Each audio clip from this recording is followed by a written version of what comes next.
Assalamualaikum warahmatullahi wabarakatuh. Hari ini kita akan membahas proposal rencana peluang bisnis ide kita. Kita dari kelompok 4 yang dianggotai oleh Imam Dwi Prayogi, yang kedua Hilmi Alwan, saya sendiri, dan yang ketiga Nur Ayu Wijayanti. Untuk pendahuluannya, yang pertama kita akan membahas latar belakang dan motivasi usaha kita, dan yang kedua pemilihan objek usaha, dan yang ketiga tujuan usaha kita. Untuk latar belakangnya, pemanfaatan limbah menjadi produk bernilai tinggi telah menjadi fokus utama dalam upaya menjaga lingkungan. Di sisi lain, seni sebagai ekspresi kreativitas manusia memiliki peran yang tak terbantahkan dalam memperindah kehidupan sehari-hari.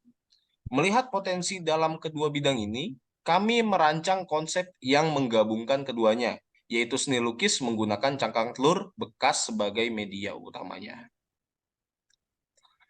Oke, selanjutnya pemilihan objek usaha. Potensi dasar pertama kami melihat adanya potensi pasar yang cukup besar untuk jenis seni yang unik dan inovatif seperti ini. Berdasarkan riset pasar yang kami lakukan, terdapat minat yang meningkat dari kalangan individu, lembaga pendidikan, dan bisnis untuk memiliki karya seni yang berbeda dan bermakna. Yang kedua, komitmen lingkungan.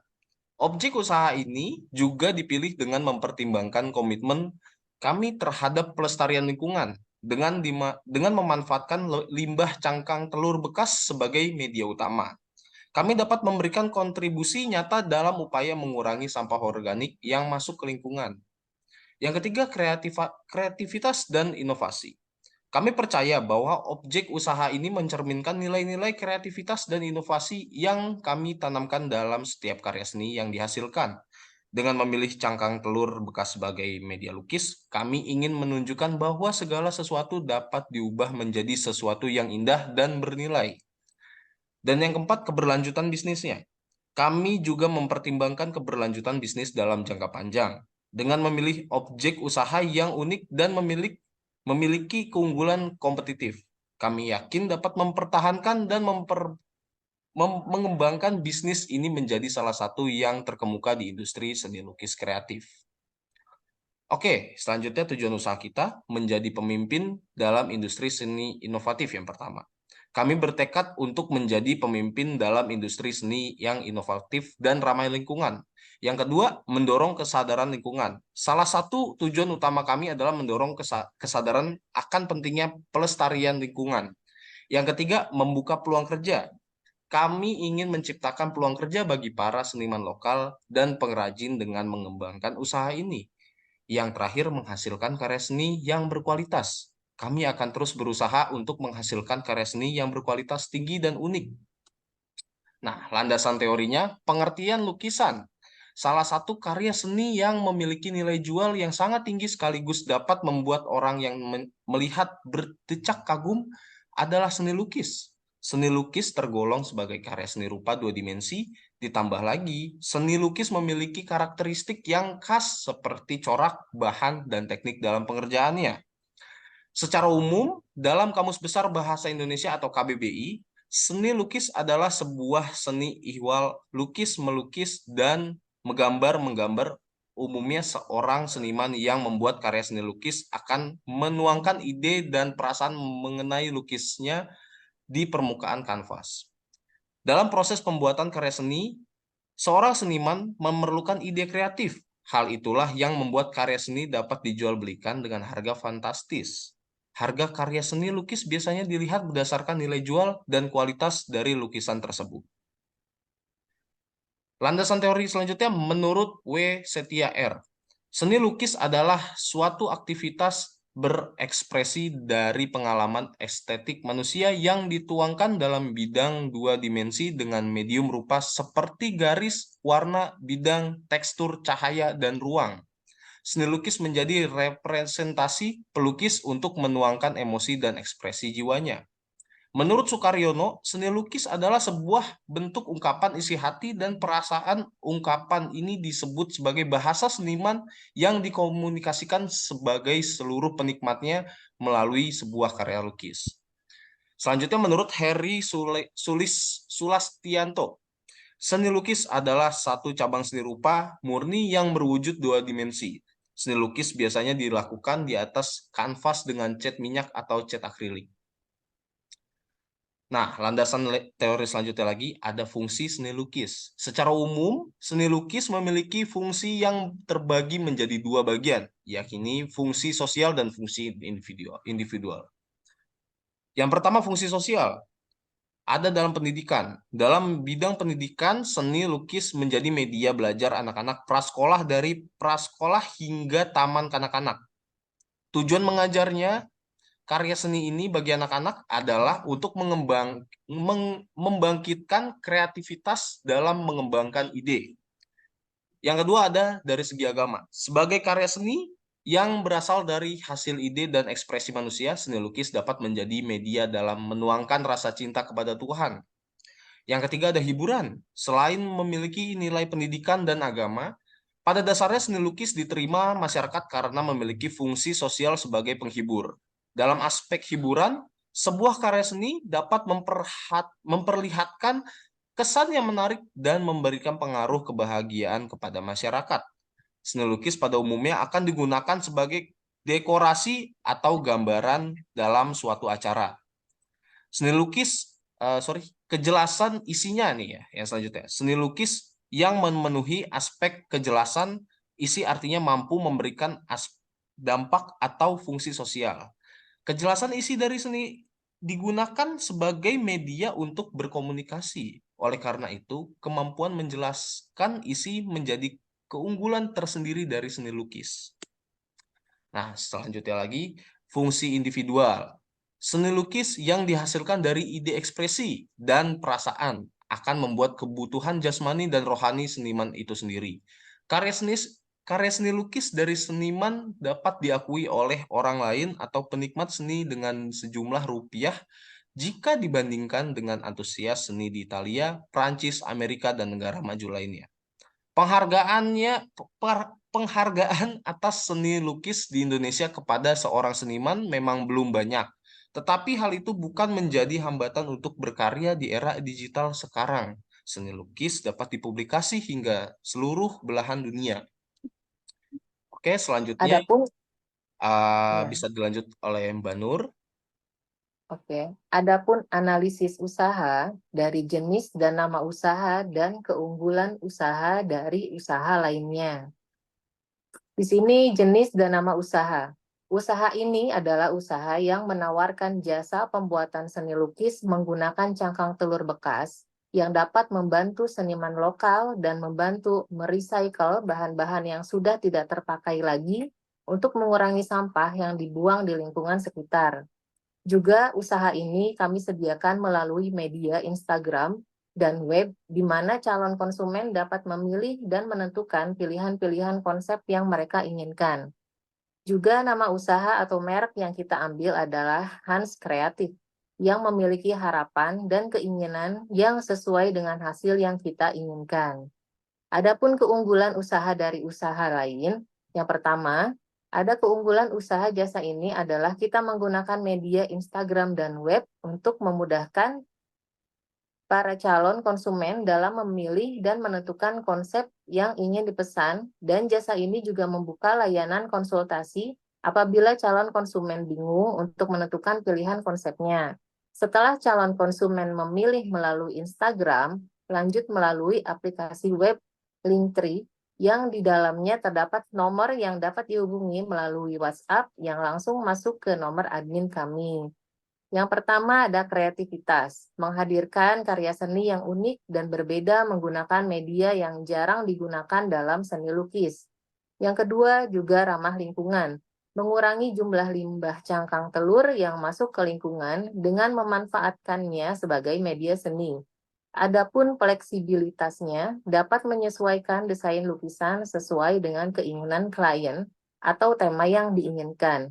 Dari segi kualitas, menjamin kualitas lukisan dan ketahanannya dengan menggunakan teknik lukis yang sesuai dengan media cangkang telur. Adapun potensi pasar, yang pertama, individu penggemar seni. Pasar potensial pertama adalah individu yang menghargai seni dan mencari karya seni unik untuk mempercantik rumah atau sebagai koleksi pribadi. Mereka tertarik dengan konsep yang inovatif dan bernilai artistik, dan siap untuk berinvestasi dalam karya seni yang memberikan kesan unik dan berbeda. Yang kedua, ada lembaga pendidikan seperti sekolah, universitas, dan pusat kegiatan belajar memiliki potensi pasar sebagai pelanggan. Mereka dapat memanfaatkan jasa kami untuk proyek seni sekolah, mural, atau dekorasi interior yang melibatkan siswa dalam proses kreativitas.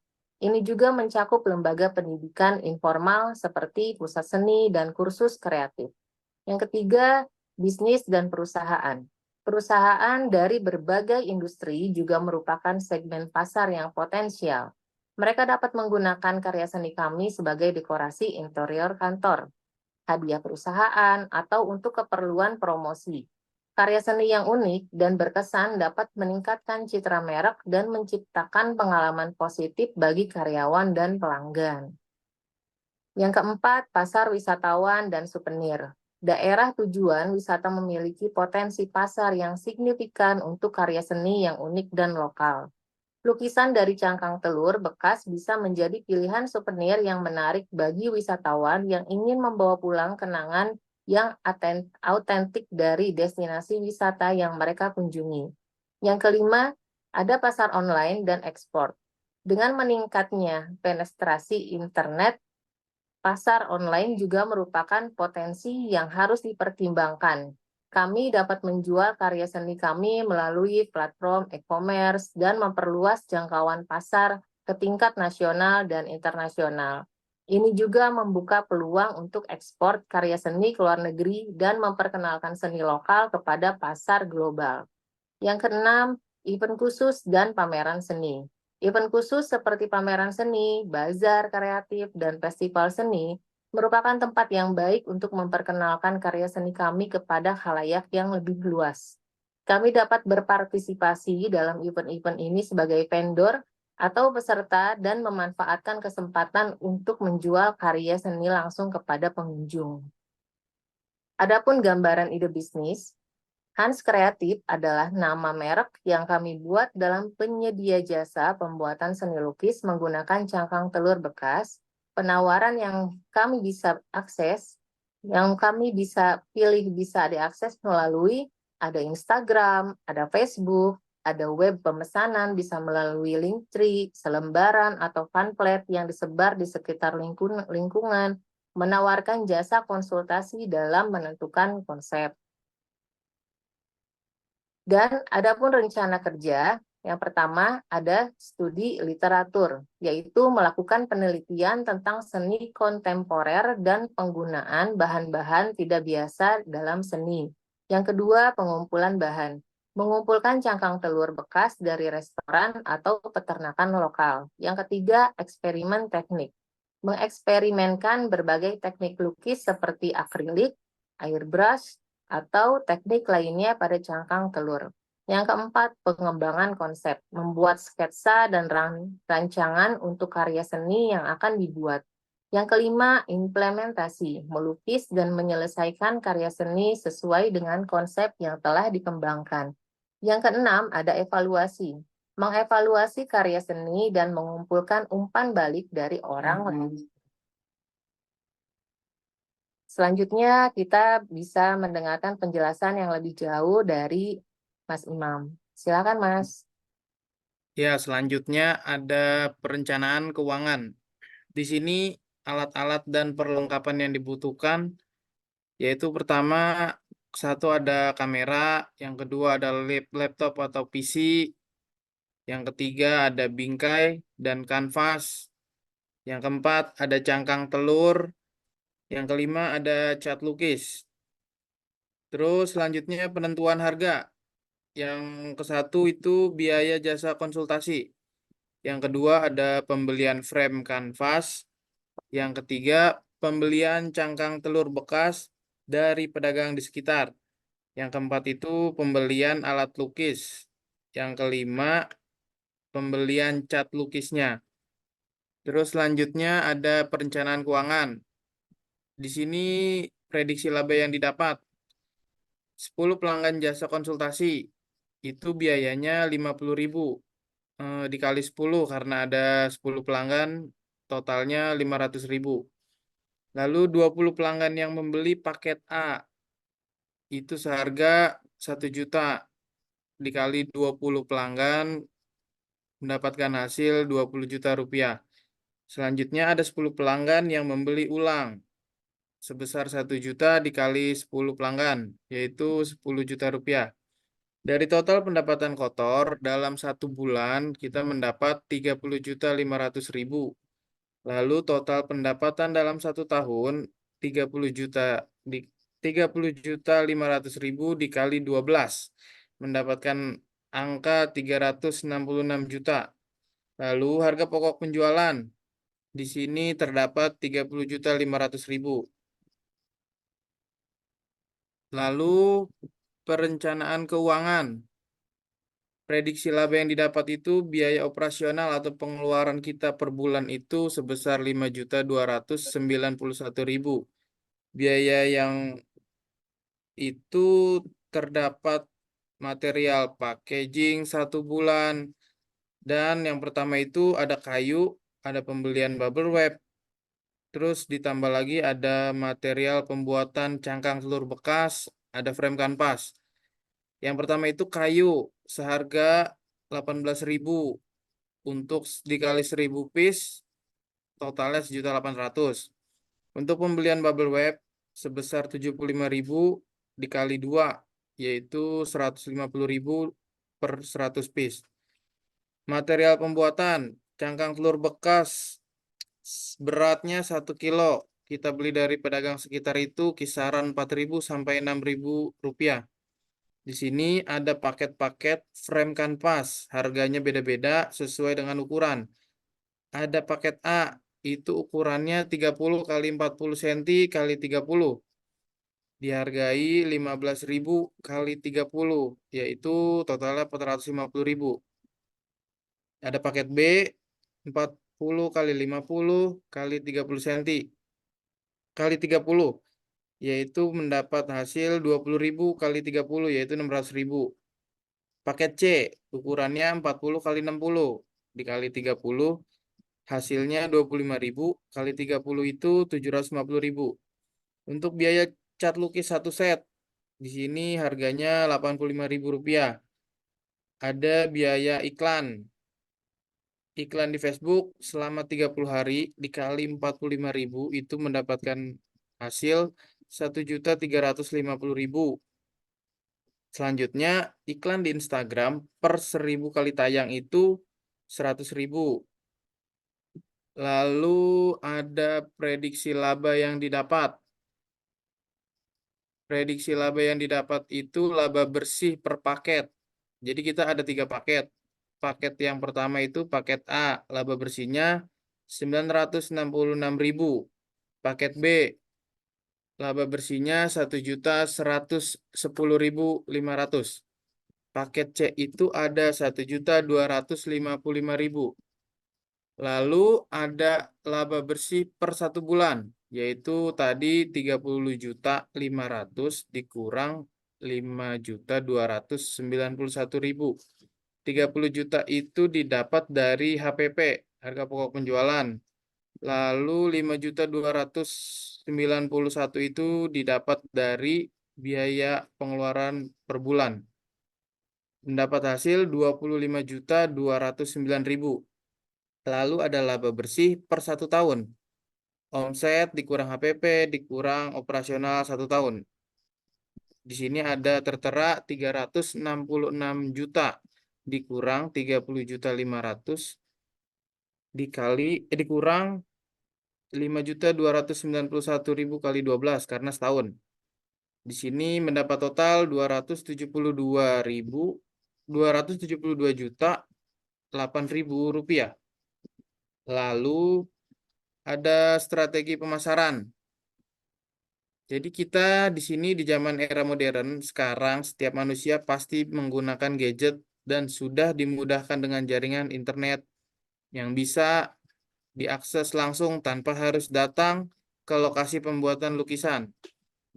Tetapi jika konsumen ingin memesan dan melihat hasil karya secara langsung, juga bisa mendatangi alamat kami atau mendatangi event pameran yang diselenggarakan. Selanjutnya, jika ingin mengakses dengan mudah, tanpa repot, bisa mengunjungi akun sosial media melalui Instagram, Facebook, dan web, serta bisa menggunakan WhatsApp secara pribadi melalui admin kami yang semakin mudah untuk para calon pembeli. Lalu kesimpulan dari makalah ini, Hans Kreatif merupakan penyedia jasa pembuatan lukisan dari cangkang telur bekas yang dapat mengurangi jumlah sampah yang didapat untuk daur ulang dan digunakan sebagai alat media dalam pembuatan seni lukis dengan layanan yang sangat fleksibel, dan para pembeli dimanjakan dengan cara akses untuk menentukan konsep dan cara transaksi yang mudah. Lalu di sini ada daftar pustaka yang menjadi sumber referensi pembuatan makalah ini. Sekian presentasi dari kelompok 4. Wassalamualaikum warahmatullahi wabarakatuh. Waalaikumsalam warahmatullahi wabarakatuh.